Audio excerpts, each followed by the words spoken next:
Ito yung Longping 937. Palusot natin ito. Tinanim natin ito noong October pagkatapos ng main crop. Baka sakali. Pero tinamaan din ng BLB. Ayan. Longping 937 yan. Tinamaan ito ng BLB dahil dun sa pag-uulan niya from October hanggang November. Pero dahil sa pagtsatsaga natin, isprayan natin ito ng weekly natin itong ini-sprayan ng fungicide, insecticide. Ayan, lusot naman. Mukhang lusot na kasi palagay ko mga 2 weeks na lang ito. Ang kalaban na lang natin sa ngayon ay yung daga, na syempre tayo na lang ang nakatayo ritong palay. Yung mga katabi natin dyan ay halos preparation na para sa second crop, para sa tag-araw. So bali ang schedule ng ani natin dito siguro mga January pa. So December ngayon magpapasko na, December 23 na ngayon. So mga 2 weeks pa or 20 days, mga ganon. Siguro mga January 10 hanggang January 15 ang harvest time nito. Sana may ilusot nito yung daga. Siyempre yung mga katabi natin puro nakaprepara na sila. Ayun, tayo na lang nakatayo rito. So tayo na lang ang palay na nakatayo rito dahil tayo lang yung nag-risk o naglakas loob na magpalusot. Try lang. Actually first time ko itong magpalusot, yung wala sa hindi nakasynchronize. Ibig sabihin ako lang yung nagtanim, pero nadaan talaga sa tiyaga at buti na lang yung mga tao natin, yung tao natin ay masipag mag-spray, kaya linggo-linggo natin siyang pinag-i-spray. Lalong-lalo na importante pag ganitong tag-ulan yung fungicide. Mahalaga talaga yung paggamit natin ng fungicide para ma-survive niya. Lalong-lalo na inattack ito ng BLB. Pero dahil sa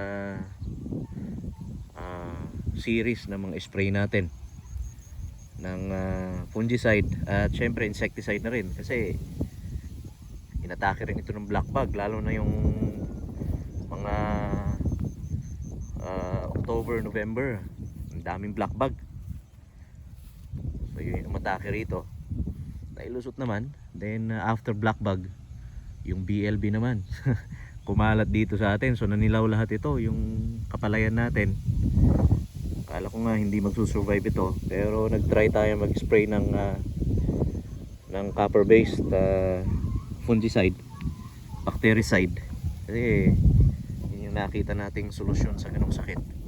Yung iba pag ganun pinapabayaan na lang, pero syempre namuhunan na tayo rito, nangapital na tayo, kaya kailangan tingnan natin, humanap tayo ng paraan kung paano natin isusurvive yung ganyang mga klaseng sakit.